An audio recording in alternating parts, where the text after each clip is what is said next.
can sometimes tell a lot about a man by the friends that he kept, or the places he traveled, the things he collected, or the hobbies that revealed his passion. For Dad Wiseman, it was the passion of his life that revealed a great deal about him. He was a passionate outdoorsman, a big game hunter, a bird hunter, a fisherman, a man who preferred to be out in the wilderness than just about anywhere else. Robert Andrew Wiseman was born on March 16, 1927, here in Chillicothe, Ohio, to Rufus and Lillian Wiseman. He was predeceased by both his brothers, William and Carl. He is survived by his wife, Sue, his son, Jeff, and his wife, Christine, of Dallas, Texas, his son, John, and myself, of Calgary, Alberta, his son, Joel and Melinda Meisner, of Kelowna, BC, and his daughter, Diana Stanier, of Calgary, Alberta. He is also survived by two sisters-in-law, Olive Livy Wiseman of Chillicothe, and Carolyn Wiseman of Fort Wayne, Indiana. In addition, Dad had 10 grandchildren and 4 great-grandchildren. If there was a theme in Dad's life, it is the theme of water, the experience of being on the water in a boat or wading into it with a fly rod, and the fish that live in that water. He was born here in Ohio near the Scioto River.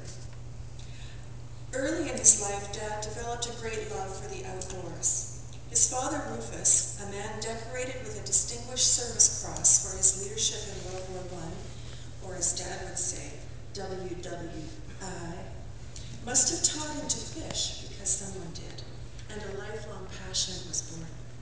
Like many young men in World War II, or as Dad would say, WWII, Dad felt the call of duty and adventure and enlisted with the U.S. Navy.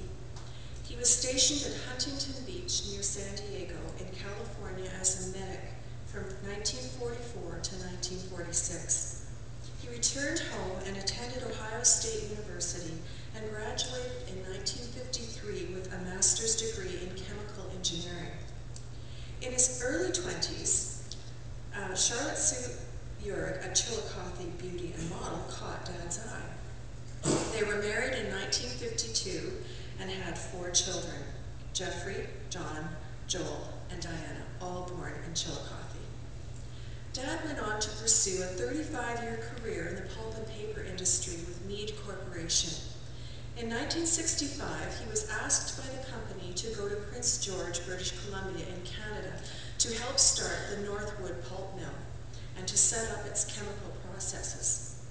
It was to be a 6-month job. But something happened to Dad in Prince George, BC.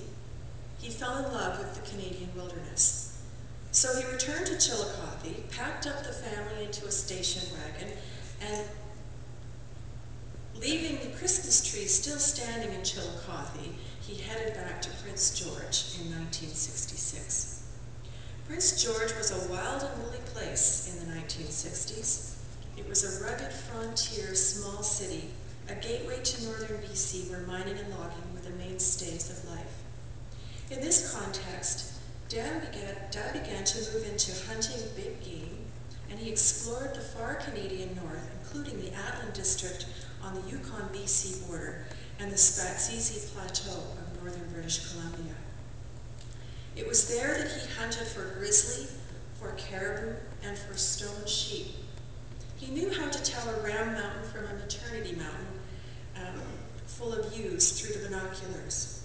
He knew how to cape and quarter a large animal and how to pack it for travel home. He knew how to pack a beaver plane, what kind of rations to take, how to survive in the great wilderness of the far north. He also loved to fish. The famous Pacific salmon and steelhead of British Columbia were his favorites, and he also liked to trap king crab from the Douglas Channel near Kitimat, BC. Dad taught his kids how to fish. With his 19-foot boat, he taught them how to fish for rainbow trout and salmon in the lakes and rivers of northern BC. He taught the boys how to hunt big game, and he taught all of the kids to respect nature. In his short 6-month stint in Prince George, It was soon figured out that it would stretch into many years. He retired from Northwood Pulp Mill in 1988. Tired of the Prince George winters, Mom and Dad moved in 2000 to balmy Kelowna, BC, which is on Okanagan Lake, nestled into hills covered with vineyards, orchards, and gardens.